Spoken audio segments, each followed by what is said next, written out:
बस वो टीचर्स और पेरेंट्स थे कहीं जिन्होंने सही रास्ता दिखाया कि ये आपका रास्ता है, आपको इस पे चलना है। तो ऐसा भी कुछ नहीं है, यानी एनडीए की बात करी जाए तो बस आपको जी तोड़ मेहनत करनी है। और कहा जाता है ना कि एक फौजी आई विल ट्राई नहीं बोलता कभी भी, मुझे करना है तो मुझे करना है। अब उसमें बस ये नहीं सोचना होता हमें कि कैसे होगा, ये बहुत ज़्यादा है।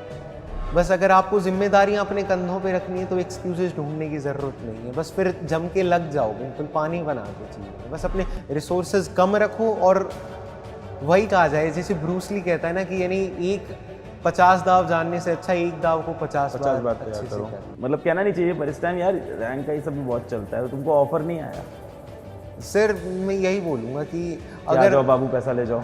सर अगर आप यानी सही में अपने मन से डेडिकेटेड हो ना, आपकी कमिटमेंट है किसी को, तो आप कभी भी पैसे, और ये तो बहुत छोटी चीज़ है, यानी मुझे कि यानी आईआईटी बॉम्बे है, आईआईटी दिल्ली है, या आपको सर एक जॉब तो दे देंगे, पर आर्मी आपको एक पूरी रियल लाइफ देता है।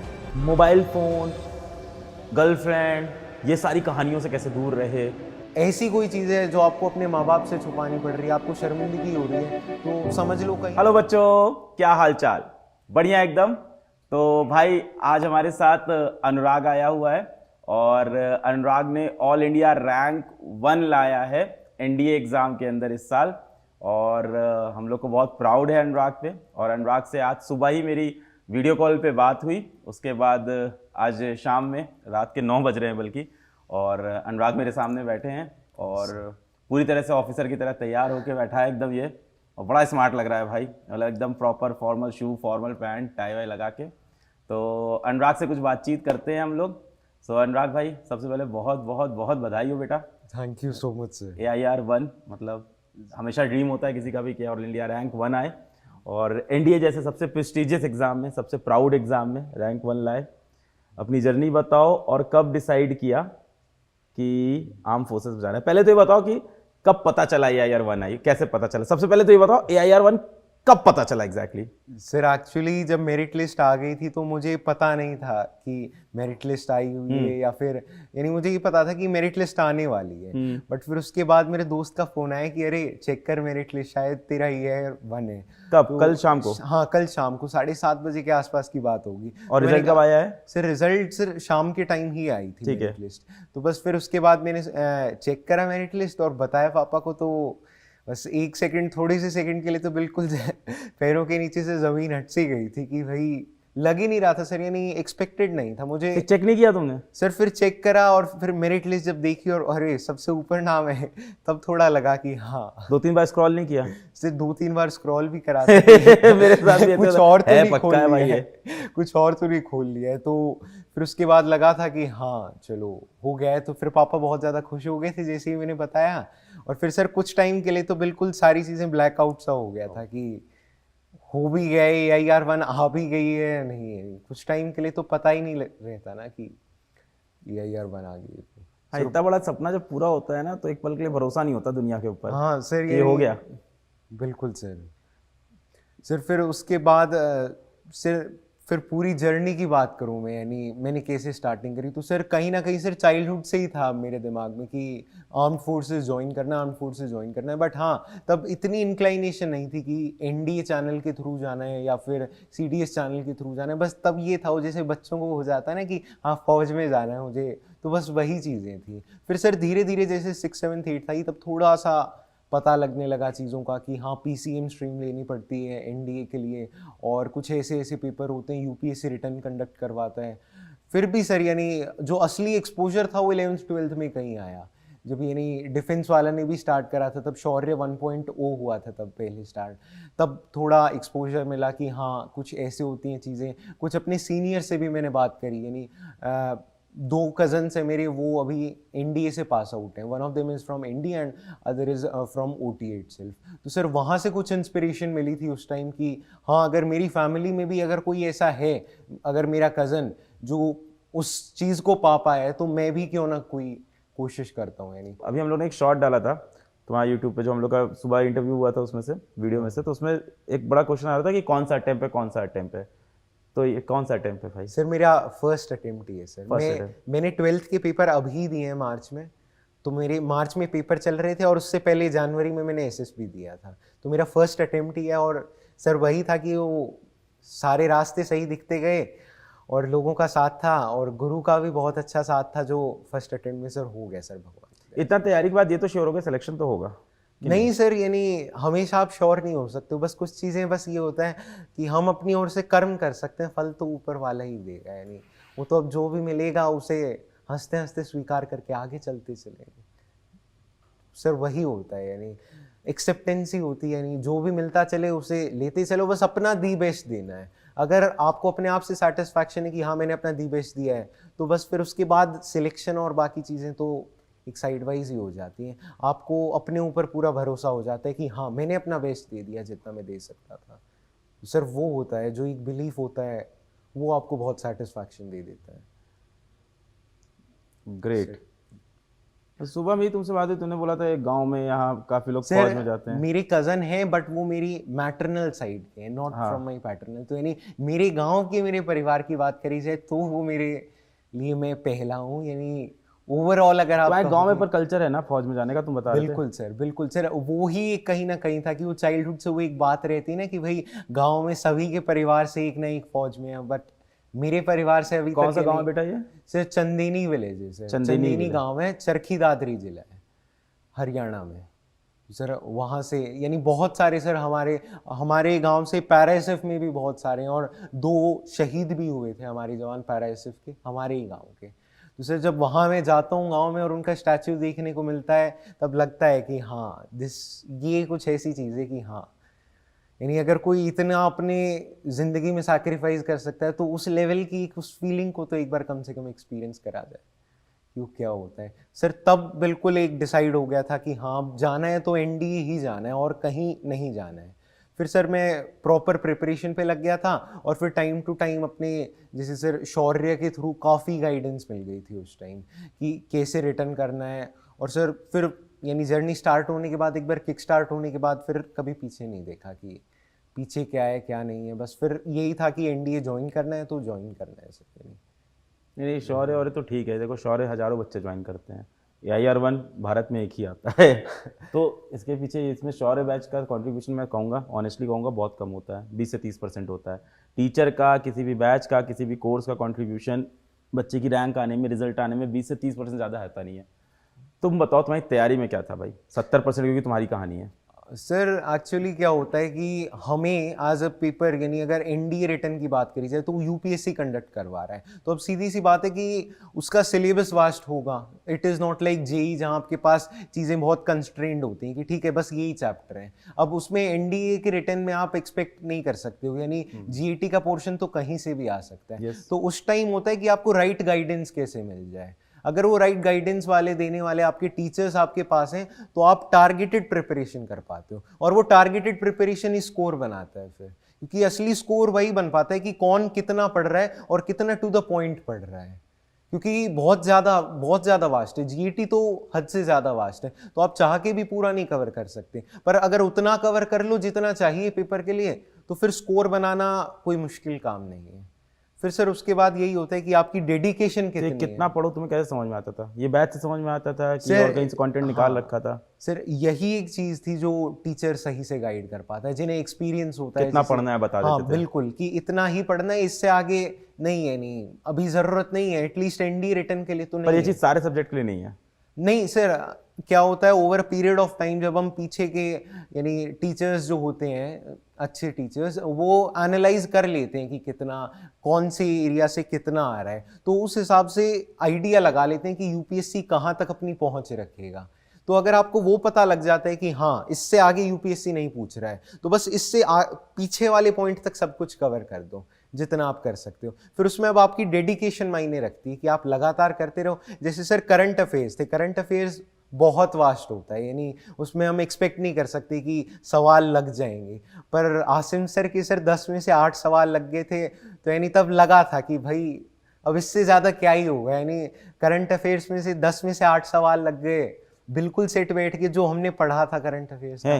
हाँ सर बिल्कुल, तो सर उससे आगे तो क्या ही होगा, यानी इससे ज़्यादा सही गाइडेंस तो हजारों बच्चा रिवाइज करके गया होगा, कर तो तुम ही सही पाए ना।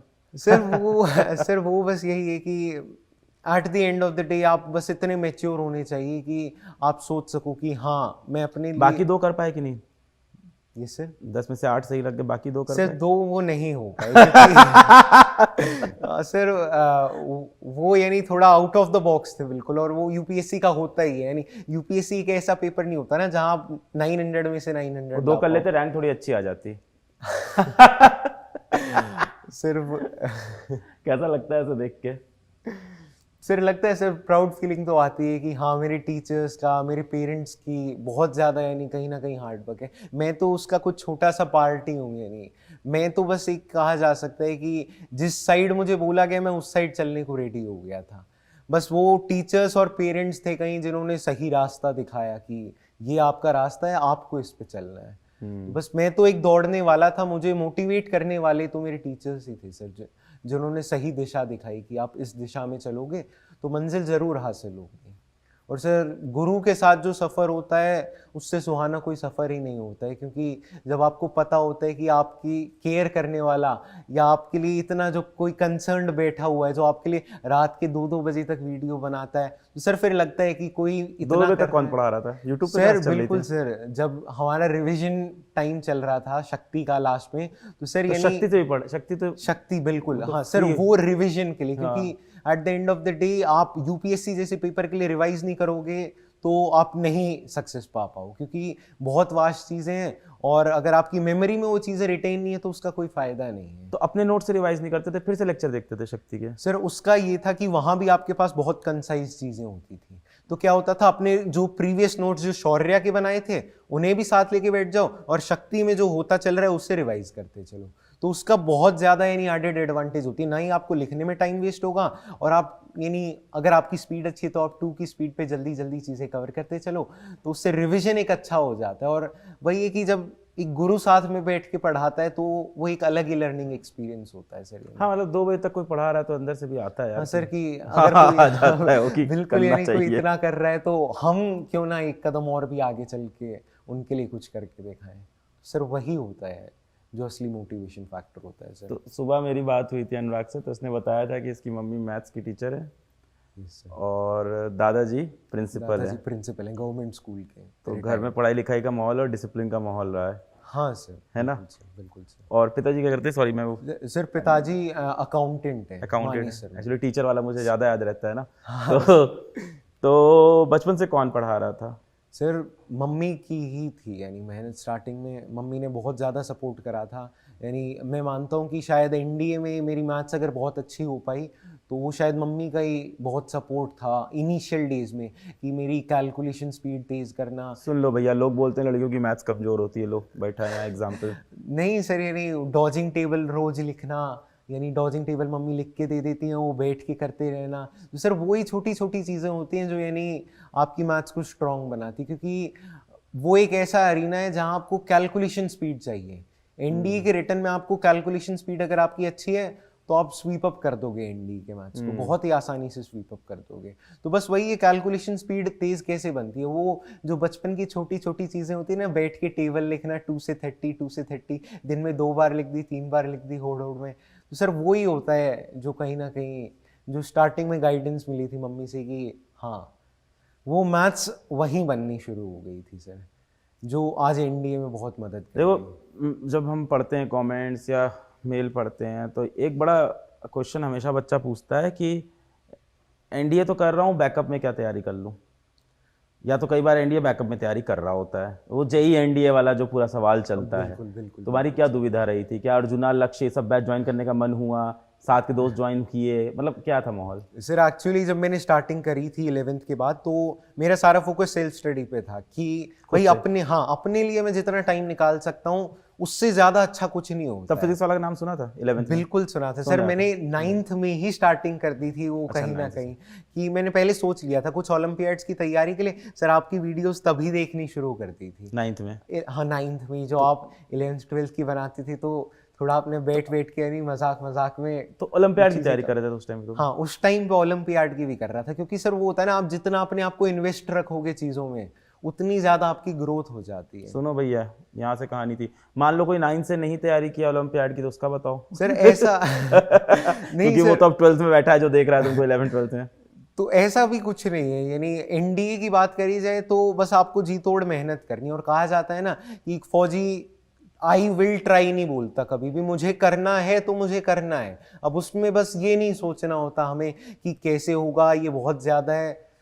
बस अगर आपको जिम्मेदारियां अपने कंधों पे रखनी है तो एक्सक्यूजेस ढूंढने की ज़रूरत नहीं है, बस फिर जम के लग जाओ, बिल्कुल पानी बना दो चीज़ों को, तो हो जाएगा ऐसा सब कुछ। कितना टफ है एनडीए क्रैक करना? सर AIR 1 नहीं पकड़ते?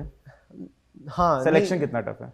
सर सिलेक्शन, सर मैं यही बोलूँगा, अगर आप राइट गाइडेंस, राइट पाथ पे चल रहे हो और अगर आपके एफर्ट्स राइट डायरेक्शन में है तो आप स्कूल के साथ और यानी बाकी पढ़ाई के साथ मैनेज कर सकते हो बहुत आराम से। बस जो भी चीज़ करो मन लगा के करो, क्योंकि एनडी एक ऐसी प्रिपरेशन है जहाँ आप किसी उसके लिए, नौकरी के लिए नहीं कर रहे हो, आप कहीं ना कहीं देश की सेवा के लिए कर रहे हो। तो आपका डेडिकेशन अपने आप ही बहुत ज़्यादा हाई लेवल का हो जाता है। तो बस जितना गाइड करा जाता है ना उसके अकॉर्डिंग, और बस अपना एक गुरु चुन लो कि हाँ ये मेरे गुरु जी हैं, जो ये बताएंगे उस हिसाब से मुझे चलना है। अब भले ही वो मंजिल मिले ना मिले, पर कम से कम हम गुरु के मुताबिक तो चल रहे हैं ना, तो एक ना एक मंजिल भी ज़रूर आ जाएगी। और रही बात इसकी कि कितना टफ है, तो अगर जम के मेहनत करते हैं तो सर कुछ भी टफ नहीं है। यानी बस वही है, बस एक बार तुलना होता है चीज़ों पे, तो वो तुल जाना है तो सब कुछ हो जाता है। ऐसा सच कुछ नहीं है, बस अपने रिसोर्सेज कम रखो। और वही कहा जाए, जैसे ब्रूसली कहता है ना कि यानी एक 50 दाव जानने से अच्छा एक दाव को 50 बार अच्छे से कर लो। तो वही होता है, एनडीए इन्हीं चीज़ों से निकल पाता है। जेई वाला सवाल मेरा, मैंने इंटरप्ट कर दिया तुम्हें। जेई वाला सवाल बताओ, जेई की तैयारी, एनडीए की तैयारी। तो सर क्या था, 11th में मैं जेई पे ही फोकस था तब उस टाइम। यानी उसका रीज़न ये था कि मैं चाहता था कि एकेडमिकली अभी जितना डेवलप हो गया वो कर लेते हैं, फिर एनडीए की मैथ्स तो आराम से हो जाएगी। तो मैं क्या कर रहा था, मैं जेई को भी साथ साथ थोड़ा लेके चल रहा था। क्या है, उससे आपका 11th का और जो 12th का एकेडमिक है ना वो काफ़ी स्ट्रांग हो जाएगा। पर ये सेल्फ स्टडी है सर, सेल्फ स्टडी है सर। यानी मैंने ऑल दो ज्वाइनिंग करी थी एक दो जगह, बट फिर सर क्या होता है कि जब आपका मन होता है ना कि हाँ खुद बैठ के पढ़ा जाए, तो आपको लगता है कि वहाँ टाइम वेस्ट करने से ऑफलाइन कोचिंग। हाँ। कितने दिन गए, कितने महीने गए? मैं 1 महीने गया था, उसके बाद मैंने। पैसा तो महीने वाला था कि साल वाला था? साल से सर, वो स्कॉलरशिप टेस्ट हो गया था मेरा, तो उससे हो गया था वो सब कुछ। तो छोड़ दिया? हाँ, तो फिर मैंने छोड़ दिया। वहाँ से फ़ोन कॉल भी आए थे कि भाई क्यों अटेंड नहीं कर रही, पर फिर मैंने भाई मेरे दिमाग में सेट था कि भाई करनी है तो चीज़ें खुद ही करेंगे। यानी बैठ के, यानी जब तक आप खुद एनालाइज नहीं करोगे चीज़ों को तब तक यानी वो एक फील नहीं आती ना कि बिल्कुल हाँ अब लग रहे हैं हम कुछ एक ज़रूरी काम पे। देखो, फिजिक्स वाला का ऑफलाइन सेंटर भी ऑनलाइन भी है। बिल्कुल सर, बिल्कुल। मैं तुमसे क्लियर पूछूंगा और जो आंसर दोगे वो क्लियर जाएगा। ऑनलाइन बेटर लगा तैयारी के लिए कि ऑफलाइन बेटर होता है? सर मैं यही बोलूँगा, अगर आपका बेस बहुत अच्छे से तैयार है, यानी अगर आप 11th तक बहुत अच्छे से करते आ रहे हो, तो बस मैं यही बोलूँगा ऑनलाइन पे रहो। और जो भी लिमिटेड चीज़ें हैं ना, यानी जैसे मान लो कि आपका कोई एक टॉपिक वीक है, उसे कवर कर दो। क्योंकि क्या होता है सर, मतलब बेस कितना स्ट्रांग है, लाइक जेई के लेवल का? हाँ सर, यानी बेस जेई के लेवल का स्ट्रॉन्ग ये कहना चाहिए कि आप अगर 10 स्टैंडर्ड में हो तो आप सिर्फ एनसीईआरटी ना करके आप थोड़ा सा एक हायर लेवल कर पा रहे हो। जैसे आप आरडी शर्मा खुद बैठ के सॉल्व कर पा रहे हो, यानी यही बोला जाए कि आप में खुद पढ़ने की ज़ील है और आप चीज़ों को एक अलग नज़रिए से सोच पा रहे हो। क्या होता है सर, मैथ्स में एक ये होता है कि सिर्फ बैठ के फॉर्मूलाज लगा रहे हो, और एक होता है कि आप प्योर एनालिसिस कर रहे हो। अगर आप वो प्योर एनालिसिस कर पा रहे हो 10th के बाद, तो मैं कहूँगा सेल्फ स्टडी से अच्छा फिर कुछ भी नहीं है। वाह। यानी सर वही होता है कि किसी भी चीज़ को पढ़ो तो बस ये मत सोच के पढ़ो कि ये किस पेपर के लिए पढ़ा जा रहा है, बस उसे अपनी डेवलपमेंट के लिए पढ़ो। उससे क्या होता है, आपकी मेमोरी अपने आप ही बूस्टअप हो जाती है, क्योंकि आपको पता है आप किसी पेपर के लिए नहीं, अभी आप अपनी डेवलपमेंट के लिए पढ़ रहे हो। डेवलपमेंट एक बार हो गई तो पेपर तो निकल जाते हैं, कोई वो उसमें कोई हाई फाई साइंस नहीं होती है। तो बस वही होता है। और रही बात ऑफलाइन ऑनलाइन की, तो अगर आपके पास टाइम आप सेव करना चाहते हो, अपनी सेल्फ स्टडी सेल्फ एनालिसिस के लिए ज़्यादा टाइम चाहते हो, तो ऑनलाइन बेटर होता है। क्योंकि आपको पता है कि ठीक है, मेरा जैसे फॉर एन एग्जांपल मैथ्स में मुझे डिफरेंशियल कैलकुलस के लिमिट्स के एक दो टॉपिक्स मेरे थोड़े वीक हैं, तो मुझे सिर्फ वही चीज़ देखनी है। मैं वो 10 मिनट में देख के अपनी वीकनेस भी कवर कर गया और स्ट्रेंथ को और ज़्यादा अच्छा बिल्डअप करने के लिए मेरे पास टाइम हो गया। आज मेरे 10% एडमिशन कम हो जाए, पर एक्चुअली तुमने सच बोला है। ये एकदम सही बात है। समय बचता है, एनर्जी बचती है, मस्तीखोरी बचती है, टाइम वेस्ट होता है इतना जाके आना जाना, कोचिंग के बाहर गप्पा, फिर वहाँ से दोस्तों के साथ जाना। ऑनलाइन बहुत टाइम सेविंग, और जितना आपको पढ़ना है आप उतना पढ़ो ना। जिस वीडियो को देखना है देखो, जिसको नहीं देखना है मत देखो, छोड़ दो। बट इसके अंदर अलग अलग बच्चों का अलग ओपिनियन होता है, कहते हैं यार हम रेगुलर नहीं हो पाते, हमें मॉल चाहिए। कई बार ये भी होता है कि हम रेगुलर कैसे रहते थे? शौर्य बैच के सारे वीडियोस देखे थे? ये हाँ अच्छा सवाल है, सर साइंस को छोड़ के, साइंस और मैथ्स को मैंने थोड़ा सा स्किप करा क्योंकि था, वो ठीक था तुम्हारा। वो मेरा पीसीएम था तो मुझे उस पे कॉन्फिडेंस था थोड़ा। बाकी जीएटी को मैंने बिल्कुल रगड़ के रखा था, यानी इंग्लिश की एक भी वीडियो नहीं छोड़ी, और हिस्ट्री ज्योग्राफी उनकी एक भी वीडियो नहीं छोड़ी, क्योंकि वो मुझे पता था कि ये एक ऐसा पोर्शन है जहाँ से स्कोर बनेगा, तो वो था। और सर रही बात इसकी कि और जीएटी हिस्ट्री इन सब में अगर देखा जाए कि सबसे बड़ा की पॉइंट ये है कि कंसाइज पढ़ो। हाँ बिल्कुल, टू द पॉइंट होनी चाहिए चीज़ें, क्योंकि बहुत वास्ट है और यूपीएससी हमेशा ही इतना अपनी वास्टनेस के लिए जाना जाता है। तो यहाँ लगती है एनडीए में मेंटोर की जरूरत इस जगह बिल्कुल पे। बिल्कुल, कि आपको गाइडेंस सही मिल जाए। जैसे मैंने बोला सर, ऐसे ही हमारे ज्योग्राफी में हुआ था, राहुल परमार सर ने जितना बताया था उससे काम पूरा का पूरा हो गया था ज्योग्राफी में। यानी अगर एक दो सवाल तो होते ही हैं जो राइट लेफ्ट से पूछे जाते हैं, उसमें भी अगर आप थोड़े अपना कॉमन सेंस का यूज करो ना, जो आपने इतनी जीके कवर करी है, तो सारी चीजें हो जाती है। यानी क्या होता है कि सारी चीजें भी फैक्चुअल नहीं होती हैं, सारे फैक्ट्स तो आप याद भी नहीं कर सकते, बट अगर आपकी वो मेंटल डेवलपमेंट हो जाती है, आप चीजों को उस नजरिए से सोच पा रहे हो, तो जीके के सवाल भी धीरे धीरे होने लग जाते हैं, कुछ कॉमन सेंस से, कुछ ऑब्वियसली आपको जो राइट गाइडेंस मिली है उसकी एडवांटेज से। सर वही होता है, यानी जो मेन मोटिवेटिंग फैक्टर होता है। और रिजल्ट आने के बाद पहली बार पीडब्ल्यू से कैसे कनेक्ट हुए रिजल्ट आने के बाद? सर एक्चुअली मैं जब एसएसबी मेरा रिकमेंड हो गया था तो मैंने कोशिश करी थी कि मैं कांटेक्ट करूं, पर फिर तब मेरे पास कोई कांटेक्ट नंबर नहीं था। और अभी मेरिट लिस्ट आने के बाद भी मैंने कोशिश करी थी कि मैं कस्टमर केयर पे कांटेक्ट करने की कोशिश। क्या बोला कस्टमर केयर पे? सर वो सर ऑटोमेटेड कॉल थी, तो उस पे उन्होंने बोल दिया था कि will soon contact you on your text. तो सर जैसे कॉल किया, हाँ उधर से कॉल रिस्पांस हुआ, फिर सर उसके बाद फिर यानी वो कुछ ऑप्शंस आते हैं, तो ऑप्शन चूज करने के बाद वो कॉल अपने आप ही खत्म हो गई। तो मुझे लगा कोई बात नहीं, भगवान पहुंचा देगा मेरा संदेश अलग सर तक। एक ही बच्चा है जो AR1 लाने के बाद हम लोग को दूर रहा था कि हम लोग कहाँ हैं। और मतलब कहना नहीं चाहिए, पर इस टाइम यार रैंक का ये सब भी बहुत चलता है, तो तुमको ऑफर नहीं आया? सर मैं यही बोलूंगा कि अगर जाओ बाबू पैसा ले जाओ। सर अगर आप यानी सही में अपने मन से डेडिकेटेड हो ना, आपकी कमिटमेंट है किसी को, तो आप कभी भी पैसे, और ये तो बहुत छोटी चीज है, यानी जिस पेपर के लिए हम लड़ रहे हैं वहां पैसे थोड़ी ना देखे जाते हैं। यानी आप फौज में जाने की सोच रहे हो तो आप कुछ पैसों के लिए थोड़ी ना ये हो जाओगे कि आप बहुत अच्छे थे, आप बहुत अच्छे थे। यानी आप एक पूरा डेडिकेटेड हो। अगर आप नेशन के लिए इतनी डेडिकेशन रखते हो तो अपने गुरु के लिए भी उतनी डेडिकेशन होती है सर।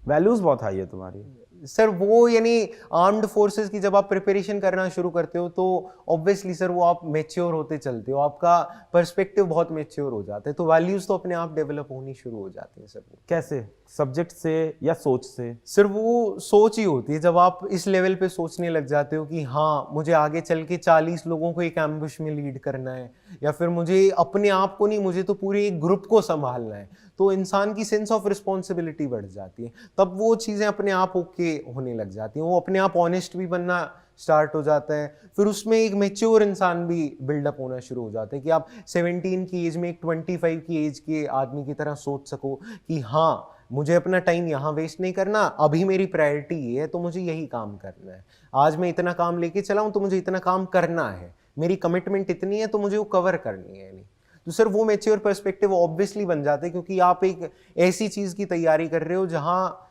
आप लीडर बनने की कोशिश कर रहे हो, आप कोई कॉर्पोरेट जॉब नहीं करना चाह रहे, आप एक एज अ लीडर उभरना चाह रहे हो, आप 40 पीपल को लीड करना चाह रहे हो, आप एक ग्रुप को लीड करना चाह रहे हो। कभी बीच में मन नहीं किया कि IIT बॉम्बे जाएं, IIT दिल्ली जाएं? सर एक्चुअली क्या होता है कि जब आप सोचते हो आर्म्ड फोर्सेस के बारे में, तो वो कॉर्पोरेट का जो नशा होता है ना, यानी कि सर मैं कहना नहीं चाहूँगा, बट जो एक इनकम का नशा होता है इंसान को कि इनकम मिल जाए, एक सेटल्ड लाइफ मिल जाए, आप उससे थोड़ा ऊपर सोचने लग जाते हो कि हाँ यानी मुझे कि यानी IIT बॉम्बे है, IIT दिल्ली है, या आपको सर एक जॉब तो दे देंगे, पर आर्मी आपको एक पूरी रियल लाइफ देता है। जहाँ आप एक भी एक्सपीरियंस से वंचित नहीं रह पाओगे। आप अपनी लाइफ को डेडिकेट कर रहे हो किसी को, और जब हम किसी के लिए डेडिकेटेड होते हैं तो वो जो एक सेटिस्फैक्शन होती है वो अपने आप के लिए काम करने से बहुत ज्यादा होती है। जब आप से किसी बात के लिए करके मुझे लग रहा है dedicated सही में मैं 25-26 साल के लड़के से बात कर रहा हूँ। इतनी मैच्योरिटी, इतनी मैच्योरिटी वाली बातें कर रहे हो तुम सही में 17 के ही हो? हो। हाँ सर, मैं 17 का ही हूँ, 2005 का ही DOP है। आगे कहानी क्या होगी इसके बाद अब?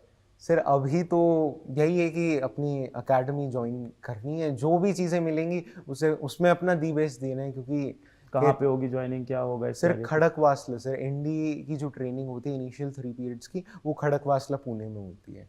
तो बस वही ज्वाइनिंग, उसकी ज्वाइनिंग लेटर्स आएंगे तो वहाँ ज्वाइन करके अपना दी बेस्ट वहाँ फिर देना है, क्योंकि कहते हैं कि आर्म्ड फोर्सेस में कोई स्टार्टिंग नहीं होती, कोई एंडिंग नहीं होती है। कितने पीरियड की ट्रेनिंग होगी अब ये? सर ये 3 इयर्स की ट्रेनिंग होती है एट एनडी, और फिर 1 साल आपकी स्पेशलाइज्ड ट्रेनिंग होती है जो आपकी आम होती है उसकी एकेडमी में, जैसे आर्मी के लिए इंडियन मिलिट्री एकेडमी होती है। तो सर तो हम लोग तुमको फिर से बुलाएंगे ट्रेनिंग के बीच में या ट्रेनिंग के मिड में, सर ट्रेनिंग एक्सपीरियंस बताने के लिए। हाँ अलाउड सर, होता सर। होगा कि नहीं होता वहाँ सर शेयर कोई करना? सर ऐसा कुछ नहीं होना चाहिए, बट हाँ यानी मैं एक्सपीरियंस तो शेयर कर ही सकता हूँ सर। ऐसा सच अभी तक मुझे यू कुछ शुड नहीं- शेयर। हाँ यस सर। अगर हम लोग नहीं बुलाते अपना यूट्यूब चैनल बना के प्लीज शेयर करना ये सारे नहीं नहीं एक्सपीरियंस। सर, जरूर ये नहीं सर, शेयर करना तो नहीं, क्योंकि हम लोग का एक पेड प्लेटफॉर्म भी है तो वो भी एक चीज़ जुड़ी होती है साथ में, हमेशा एकदम ओपनली बोल रहे हैं। तो अपना यूट्यूब चैनल बना के शेयर जरूर करना कि एक्सपीरियंस कैसा, क्योंकि बहुत से बच्चे जो तुम्हें आज सुन रहे हैं वो अब जानना चाहेंगे यार क्या होता है, कैसे होती है। बहुत से एस्पिरेंट होगा, बहुत सा बच्चा होगा जो 9th क्लास में वीडियो देख रहा होगा, जो अभी सही में 9th क्लास बैठ के जेईई या ओलंपियाड की तैयारी कर रहा होगा तुम्हारी तरह, पुरानी वीडियो देख के कहीं से इधर उधर से, बिल्कुल सर। और फिर उसका ओपिनियन चेंज होगा तो वो सोचेगा कि भैया की लाइफ कैसी है, ट्रेनिंग कैसा है, भैया की बॉडी बन गई और ज़्यादा कि नहीं। एक चीज़ तुमने मेरे को सुबह और बताई थी जो इस वीडियो में आनी चाहिए, कि तुम सुबह 4 बजे उठते, कभी कभी मिस भी होता है, ये भी बता रहे थे। ये कल्चर कब से? सर ये कल्चर सर एक्चुअली ये 6th क्लास से कहीं ना कहीं डेवलप होना शुरू हो गया था। किसने सिखाया? सर वो घर पे जब माहौल देखना स्टार्ट करते हैं ना, जब हमें लगता है कि हाँ भाई हमारे फादर वो चीज़ कर रहे हैं, तो वो नेचुरली आपको लगता है कि हाँ भाई अब तो हमें भी करना है, और हमें तो शायद इससे आगे जाना है।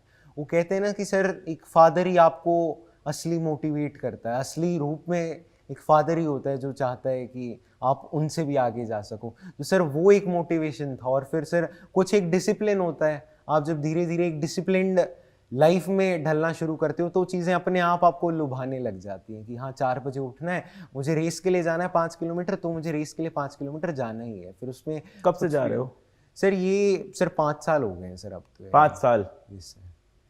4 बजे उठ के 5 किलोमीटर दौड़ते हो? हाँ 5 सर, किलोमीटर? 5 किलोमीटर। यस और कितना टाइम लगता है इसमें? सर 5 किलोमीटर में सर जब इनिशियली स्टार्ट करा था तो 24 मिनट कुछ लगती थी, अब करते करते 21-22 मिनट्स लगे। कोई साथ में रहता है कि अकेले ही करते हो ये सब? सर कहते हैं जिंदगी की दौड़ तो अकेले ही दौड़नी पड़ती है अगर कुछ आगे पहुंचना है तो कहाँ जाते थे दौड़ने? कोई ग्राउंड वाउंड था? हाँ सर, घर के पीछे द्वारका एक्सप्रेस वे है तो बहुत लंबा है, नहीं वहाँ दौड़ने के लिए जगह ही जगह है, बस दौड़ने वाला इंसान चाहिए होता है वो तो धरती को। सर वही है यानी। ये IR1 तुम्हारी पता है किसी शौर्य बैच से नहीं आई है, मैं तुमको बता रहा हूँ तुम्हारी कहानी सुन के। तुम 6th क्लास से सुबह 4 बजे उठ रहे हो, तुम पिछले 5 साल से 5 किलोमीटर सुबह 4 बजे उठ के दौड़ रहे हो। ये बहुत पुराना, मतलब वो कहते हैं ना the Chinese bamboo tree story बोला जाता है कि ऊपर जितना दिख रहा है उससे ज़्यादा ज़मीन के नीचे घुसा हुआ है। आइसबर्ग जो पानी के अंदर पड़ा होता है कि भाई 1/10 बार उसका बाहर पड़ा है, 9/10 पार्ट नीचे है। तुम्हारी कहानी वैसी है, पीछे पूरी तैयारी कर रहे थे तुम, फौज का सोच के बैठे थे एकदम कि जाना तो फौज में ही है। नहीं सर, बस अगर आप एक रेगुलर लाइफ जी रहे हो, एक डिसिप्लिन लाइफ जी रहे हो, तो ऑब्वियसली वो आर्म्ड फोर्सेस की लाइफ कन्वर्ट होने में उसे टाइम नहीं लगेगा। वाओ। यानी आर्मी एक डिसिप्लिन मांगती है, एक डिटर्मिनेशन मांगती है। मोबाइल फोन, गर्लफ्रेंड, ये सारी कहानियों से कैसे दूर रहे? सर वो ये होता है कि अगर आप एक एनर्जी अपनी एक हाई लेवल की चीज़ में डेडिकेट कर देते हो तो आपका ध्यान ऑब्वियसली एक चीज़ पे फोकस्ड हो जाता है। देख भी काफ़ी स्मार्ट रहा है भाई ये तो, कैसे मतलब ये लड़कियों से भी दूर रहे, मोबाइल फ़ोन से भी दूर रहे। अभी बहुत स्मार्ट लग रहे हो उस टाइम तो। इंस्टाग्राम, आज तो बहुत मैसेज आएंगे। इंस्टाग्राम है तुम्हारा? नहीं सर। तभी तो सही है सब, तभी तो आ रहा है ये रैंक। नहीं सर, ऐसा कुछ नहीं है सर। यानी यही होता है कि अगर आप अपने आप को किसी एक ग्रेटर चीज के लिए डेडिकेट कर देते हो तो वो चीजें अपने आप, डिस्ट्रैक्शंस अपने आप साइड हो जाती हैं। पर्सनल मोबाइल कब मिला? सिर्फ पर्सनल मोबाइल नहीं है सर। नहीं है अभी तक? मम्मी का ही यूज़ कर लेता हूँ, यानी कोई भी काम होता है तो मम्मी का यूज़ कर लिया। दोस्तों का फोन मम्मी के फोन पे आता है? हाँ सर, आज सच कोई दिक्कत नहीं है ना, यानी ठीक है, उन्हें भी पता होना चाहिए कौन कौन दोस्त हैं, किनका फ़ोन आ रहा है, तो मुझे ऐसा कुछ नहीं लगता है यानी। और मैं कहता हूँ कि अगर माँ बाप से अगर ऐसी कोई चीज़ है जो आपको अपने माँ बाप से छुपानी पड़ रही है, आपको शर्मिंदगी हो रही है, तो समझ लो कहीं ना कहीं वो चीज़ गलत ही है, अगर आपको अपने माँ बाप से छुपानी पड़ रही है तो सर मैं तो यही सोचता हूँ कि ऐसी कोई चीज़ ही नहीं है जो आपको छुपाने की ज़रूरत है, अगर आप ईमानदार हो तो। हाँ, ऐसा कुछ नहीं होगा जो है नहीं कि दोस्तों के भी फ़ोन आ रहे हैं तो ऐसा सच कोई प्रॉब्लम नहीं है ना, कि उन्हें भी पता है ठीक है बात कर रहा है, ठीक है सर। सुने कितनी साफ बात बोल रहा है बच्चा, कह रहा है अगर आप ईमानदार हो तो माँ बाप से कोई बात छुपानी नहीं होगी आपको। बहुत बढ़िया। अभी कैसा चल रहा है, कल से अभी तक का सफ़र कैसा रहा? थके हुए लग रहे हो आंख से भी तुम। हाँ सर, मैं सो नहीं पाया था सर रात को। क्यों, एक्साइटमेंट? हाँ सर, कुछ एक्साइटमेंट हो गई थी, कुछ दोस्तों के भी फ़ोन आने स्टार्ट हो आज सुबह नहीं दौड़े 5 किलोमीटर? नहीं सर, दौड़ा हूँ सर आज भी दौड़े हो? हाँ बिल्कुल सर, आज तो और ज़्यादा जोश के साथ दौड़ा गया ना कि हाँ अब तो यानी एक चीज़ और मिल गई है जिसके लिए दौड़ना है, तो इसलिए सर। अरे वाह, शेड्यूल फॉलो हो रहा है? सर वो तो करना ही पड़ता है ना, यानी वो तो बस चीज़ें मैनेज करनी पड़ती हैं, कैसे ही हालात हों उसमें आपको अगर मैनेज आप कर पा रहे हो तो वो भी आपको एक आर्म फोर्सेस के लिए ट्रेन कर रहा है कहीं ना कहीं, कि ग्रिम से ग्रिम सिचुएशंस में या टाइम टेबल चेंज भी होता है, स्लीपिंग साइकिल डिस्टर्ब भी होती है, उसमें भी काम करते तुमने खुद को ना बहुत पहले से फौजी मान लिया है। तुम अपने हेयर कट देखो, अपना ड्रेसिंग सेंस देखो, अपना एटीट्यूड देखो, एकदम फौजी वाला एटीट्यूड तुम्हारे अंदर ऑलरेडी है। ऑफ कोर्स मुझे ये भी पता है कि ये कहना अभी जल्दबाजी होगी, क्योंकि बहुत ज़्यादा तुम अंदर जाके सीखोगे। अभी शायद हम लोग कुछ भी नहीं पता है फौज के बारे में ऑनेस्टली, अभी अंदर जाके तुम बहुत कुछ सीखोगे, पर फिर भी तुमने काफ़ी पहले से एक बाल वाल भी कटाया, तुम अंदर से तैयार हो गए हो पूरी तरह से। सिर्फ वो बस कहीं ना कहीं ये होता है कि जब आप डेडिकेट हो जाते हो, आप बिल्कुल सोच लेते हो कि यही मेरी श्रद्धा है, यही मेरे लिए सब कुछ है, आर्मी ज्वाइन करनी है या फिर सर्विसेज में जाना है, तो चीज़ें अपने आप आनी शुरू हो जाती हैं सर, यानी कि वो एक स्पॉन्टेनियस चीज़ होती है कि ये अपना सपना देख नहीं रहा है बच्चा, ये बच्चा अपना सपना जी रहा है। हाँ सर, यानी हेयर स्टाइल देखो, इसका ड्रेसिंग सेंस देखो, कॉन्फिडेंस देखो, इसकी बातें देखो, इसकी लाइफ देखो, ये अपना सपना जी रहा है पिछले 5 साल से। बहुत बढ़िया, मतलब देख के बड़ी खुशी हो रही है, इतना डिसिप्लिन और इतना, मतलब हमारा यूथ इस तरह का भी हो सकता है, ये देख के बड़ी खुशी हो रही है।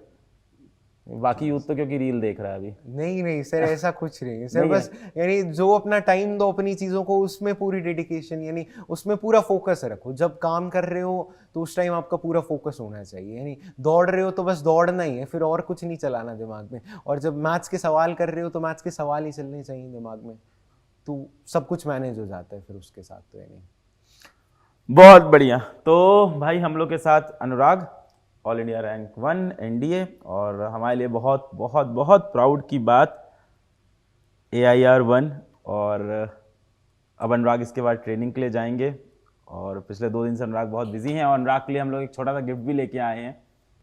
देखो, मिठाई भी लाए हैं तुम्हारे लिए, बहुत बढ़िया। क्या बात है, खा लूं? अच्छा नहीं, खिलानी है, सॉरी। अच्छा, तुम इसका क्या करते हो, डाइट वाइट का? मिठाई तो खाते नहीं होगे फिर, ये सब भी रूल है सर नहीं सर, डाइट में ऐसा है सच। खाने में नहीं, दौड़ के सब सही कर लोगे। हाँ सर, वो यानी हाँ बस यानी डेली की जो चीज़ें होती है, बिस्किट्स हो गए, नमकीन हो गई, ये चीज़ें अवॉइड, बस बाकी ओके सर। यानी फेस्टिवल पे मुंह भी मीठा नहीं करा तो क्या करा। वो कोचिंग वाली तरह मुंह वाला नहीं खिलाऊंगा मैं, ऐसे करके फोटो नहीं खिंचवाएंगे हम लोग, ठीक है? नहीं नहीं सर पहले तो अरे भाई तुमने कर दिया सर, पहले तो अपने गुरुजी को ही होता है ना सर। यार तुम्हारे गुरुजी, बैठो, सच्चाई में मैं नहीं हूँ, तुम्हारे गुरुजी लोग इंदौर में हैं।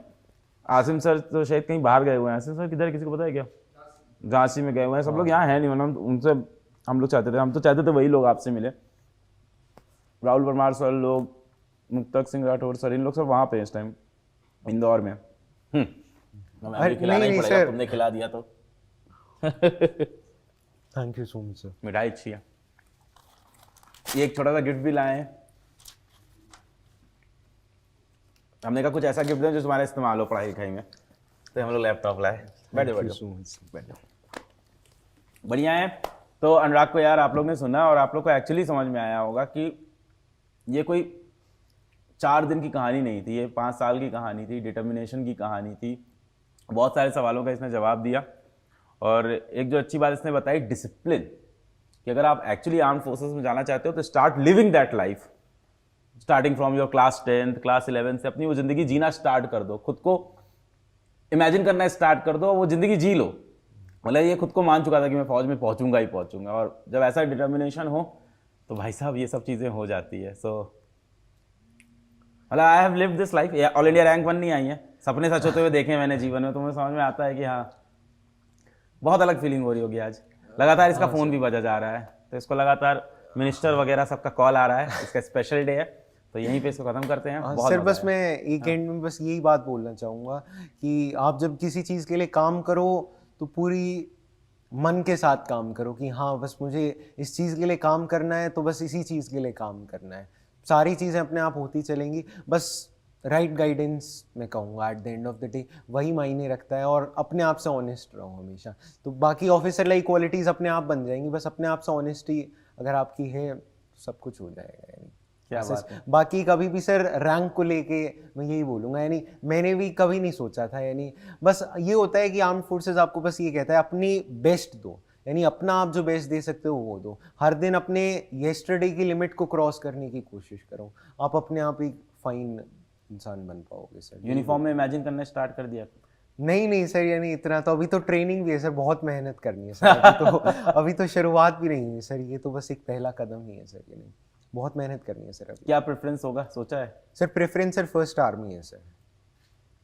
ये हमेशा सोच चुके थे? हाँ सर सोच लिया था सर।